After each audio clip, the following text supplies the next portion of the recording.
Chapter 5. Hafid rode slowly, his head bowed so that he no longer noticed the star spreading its path of light before him. Why had he committed such a foolish act? He knew not those people in the cave. Why had he not attempted to sell the robe to them? What would he tell Pathros and the others?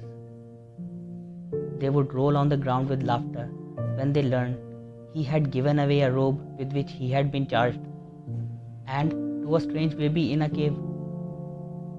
He searched his mind for a tale that would deceive Pathros.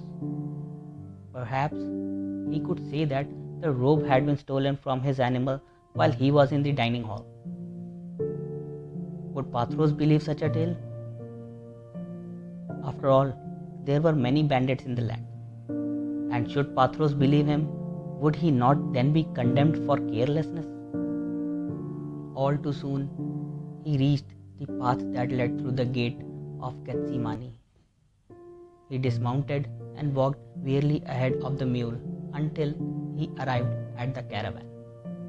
The light from above made it seem as daylight, and the confrontation he had been dreading was quickly upon him as he saw Pathros outside his tent staring into the heavens. Hafid remained motionless, but the old man noticed him almost immediately.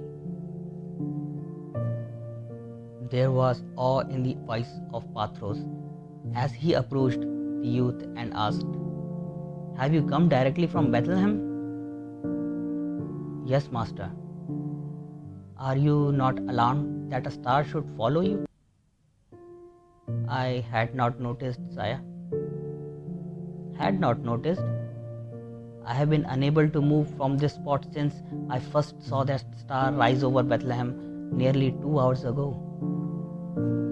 Never have I seen one with more colors and brightness. Then, as I watched, it began to move in the heavens and approach our caravan. Now that it's directly overhead, you appear, and by the gods, it moves no more."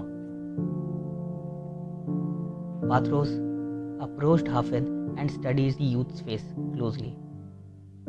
As he asked, "Did you participate in some extraordinary event while in Bethlehem?" "No, sire." The old man frowned as if deep in thought. "I have never known a night or an experience such as this." Hafid flinched. "This night I shall never forget either, master." "Oh ho, then something did indeed happen this evening. How is it that thou returned at such a late hour?" Hafid was silent as the old man turned and prodded at the back of Hafid's mule. "It is empty. Success at last. Come into my tent and tell me of your experiences. Since the gods have turned night into day, I cannot sleep, and perhaps your words will furnish some clue as to why a star should follow a camel boy." Pathros reclined on his cot and listened with closed eyes to Hafid's long tale of endless refusals, rebuffs, and insults which had been encountered in Bethlehem. Occasionally he would nod, as when Hafid described the pottery merchant who had thrown him bodily from his shop, and he smiled when told of the Roman soldier who had flung the robe back in Hafid's face when the young seller had refused to reduce his price. Finally, Hafid, his voice hoarse and muffled, was describing all the doubts that had beset him in the inn this very evening. Pathros interrupted him. "Hafid, as well as you can recall, relate to me every doubt that passed through your mind as you sat feeling sorry for yourself." And Hafid had named them all to the best of his recollection. The old man asked, "Now, what thought finally entered your mind which drove away the doubts and gave you new courage to decide to try again to sell the robe on tomorrow?" Hafid considered his reply for a moment and then said, only of the daughter of Kalnath. Even in that foul inn, I knew that I could never face her again if I failed. Then Hafid's voice broke. But I failed her anyway. You failed? I do not understand. The robe did not return with thee. In a voice so low that Pathros found it necessary to lean forward in order to hear, Hafid related the incident of the cave, the infant, and the robe. As the youth spoke, Pathros glanced again and again at the open tent flap and the brightness beyond, which still illuminated the campgrounds. Smile began to form on his puzzled face, and he did not notice that the lad had ceased with his story and was now sobbing. Soon the sobs subsided, and there was only silence in the great tent. Hafid dared not look up at his master. He had failed and proven that he was ill-equipped to be anything more than a camel boy. He fought back the urge to leap up and run from the tent.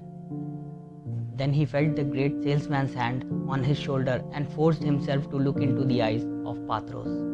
My son, this trip has not been of much profit to you. No, sire. But to me, it has. The star which followed you has cured me of a blindness that I am reluctant to admit. I will explain this matter to you only after we return to Palmyra. Now, I make a request to thee. Yes, master. Our sellers will begin returning to the caravan before sundown tomorrow, and their animals will need care. Are you willing to return to your duties as a camel boy for the present? Hafid rose resignedly and bowed towards his benefactor. Whatever you ask of me, that I will do, and I am sorry that I have failed you. Go then and prepare for the return of our men, and we shall meet again when we are in Palmyra. As Hafid stepped through the tent opening, bright light from the above momentarily blinded. He rubbed his eyes and heard Pathros call from inside the tent. The youth turned and stepped back inside, waiting for the old man to speak. Pathros pointed toward him and said, Sleep in peace, for you have not failed. The bright star remained above throughout the night.